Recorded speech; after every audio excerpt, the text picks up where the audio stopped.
human nostrils. Dr. Magnifiscent here. Welcome to the Nashville Rose. See what I did there? Oh yeah, today is all about the note of rose. And to those who oppose the note of rose, you should pay attention. Don't you dare X out of this video. When some think of a rose fragrance, you might assume it'll smell like something your grandmother would wear. But these I have for you today are rich, deep, complex, and of course, androgynous. Far from granny land. I want to present to you 10 fragrances with a prominent rose, but utilized in several amazing ways. And man, do they smell amazing on me. And if you also want to smell amazing, subscribing to this channel is a great start. I got you, boo. And I know everyone out there watching will find something that fits them from this list, even if you're not the biggest fan of rose. All of these are stellar scents all round. Let's get a pocket full of Rosie. The doctor is now in. Starting with a top favorite fun fragrance with a fun name. It's Tom Ford's Rose Prick. This may be one of the best rose-based scents ever made. I love the blend of the 3 different types of rose: May rose, Bulgarian rose, and Turkish rose combined with patchouli. So this has a nice foundation of an earthy masculine patchouli and a nice addition of Szechuan pepper and turmeric, providing a little spice. A lot of depth and complexity to this. I think it's the perfect rose fragrance if you're not a big fan of rose fragrances. It's a great place to start if you're wanting to dabble, because Tom Ford just don't mess around. Supposedly, the inspiration behind this came from Tom Ford's personal rose garden, so his own passions are also contained in here, and I think it shows. Plus, I just love that pink bottle. Come on. Next, let's switch to the niche side and travel to the great Italian house of Royal Crown. This has quickly become a favorite rose scent for me. It's Kimiya, a sharp, powerful rose beast. Balanced perfectly between those gorgeous feminine florals of Taif rose, Bulgarian rose, carnation, jasmine, white lily, and peach blossom, counterbalanced with some masculine oud and sandalwood, some myrrh and ambergris, which really shift this whole blend into a new gear of unique, and then just a little sweetness from honey. Another note I don't normally like, but I can tell it's just used in here for its smoothing effect, because it is very bright, high-pitched and piercing through the air. It can't help but be noticed. Wear at your own risk. But for how strong Kimiya is, let's talk nuclear. The aptly named Atomic Rose by Initio. I'll admit it's not my favorite from the brand, but it's a really nice and really turbo beast mode fragrance. This is a rose amber with Egyptian jasmine, Madagascar vanilla, and hedione, the common note found in their entire carnal blends collection, meant to make you smell undeniably sexy. And sure, maybe this is a somewhat sexy scent, but the volume it puts out doesn't really make it all that inviting. Fair warning, but if you want a powerful rose scent that will peel the paint off the walls as soon as you walk into a room, this will not let you go unnoticed. If you're wanting something a little less loud though, Maison France's Kurkdjian always seems to find that perfect balance between performing well to where people can pick up the scent when they get near you, but won't blast them in the face 10 seconds before you enter a room. Let's talk about L'Homme à la Rose. One I wasn't nuts about at first, and far from my favorite MFK, but I've been warming to it. I feel like this is more green than overall rosy. Like if you walked into a flower shop and you got whiffs of the stems and the leaves rather than just the blossoms. Not sure where that's coming from, perhaps sage. We also get some Spanish labdanum and amberwood, and even though it has the word l'homme in the name, like the majority on this list, it smells very androgynous. Just like this next one, but coming from the opposite direction. A fragrance marketed towards women, but again, indefinitely gender neutral. I'm talking about the legendary Portrait of a Lady by Frederic Malle. Oh my god, I am head over heels for this girl.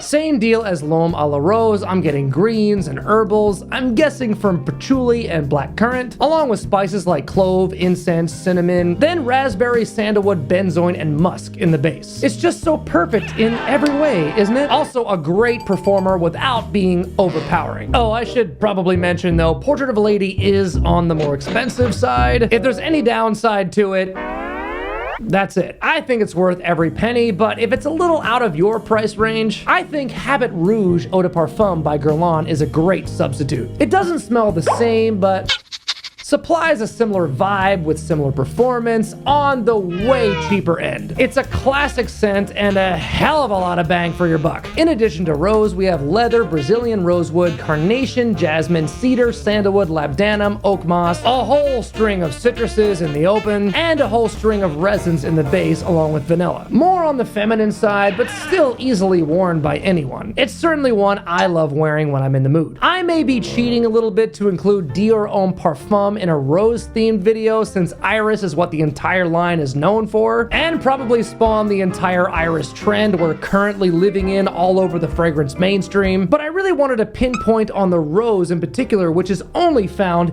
in the Parfum. Dior Homme Intense features an addition of lavender, but the rose is the element which elevates this flanker above the original or Intense, in my opinion. It just adds this layer of elegance the others from the line just can't touch. Again, strictly in my opinion, but it is an objective fact. Dior Homme Parfum is one of the best designer fragrance works of art ever created. I don't think we could do a rose video without mentioning one of its most popular counter notes. The rose oud combo will never go out of style, and if we're talking the possible goats of the rose oud genre, we have no choice but to mention Oud Satin Mood, again by Maison Francis Kurkdjian. And some of you might see the word oud and start to panic. But hey, no, don't run away. Come back.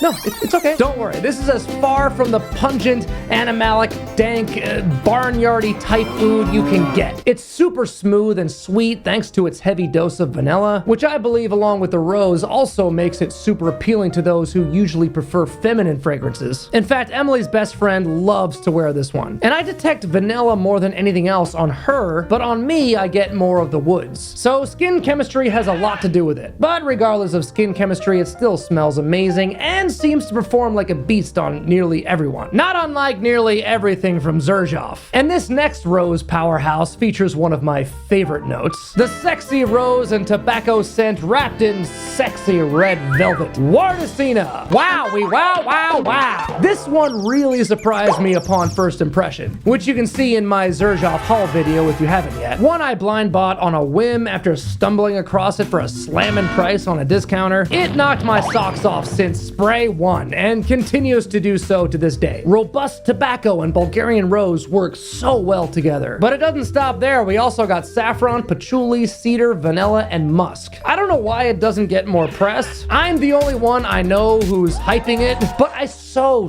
highly suggest you give this one a try, especially if you love the idea of tobacco and rose as much as I do. And it's become one of Emily's favorites to wear too, which I'm really glad about because it smells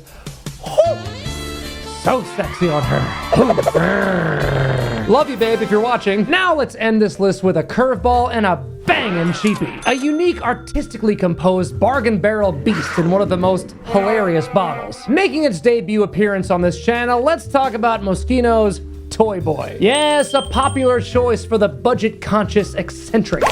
This one ticks all the boxes for me. Art, performance, pleasantness, balanced with exclusivity. Just a fun one to have in your collection. I mean, you know, even if it's just for the bottle alone. Look at that thing. Only you can prevent forest fires. Okay, that was weird. Yeah, I really do love the presentation. I will always give a brand props for a unique bottle. Hey, it looks less cheesy than No Limits by Philip Plein. So good though. The rose in here is combined with pear, pink pepper, nutmeg, clove, magnolia, cashmeran, vetiver, silkalide, which is a musky, animalic, amber-like molecule. Therefore, this is 100% on the masculine end. But you know what we say, wear whatever you want, whoever you are. And at this price, you really can't lose. There you have it, my rose-tinted nostrils. A nice bouquet of fragrances for the rose lover or the rose indifferent. Let me know what you think in the comments. Or leave any other rose-based scent suggestions for me and all of us, will ya? And also, will you subscribe if you haven't yet? I'll be a thorn in your side till you do. Give us a like and ding the bell so the algorithm gods can help this little channel bloom. And help us get the word out about this little channel by sharing us with your pheromone challenge friends and family. Blast us out onto your socials, because this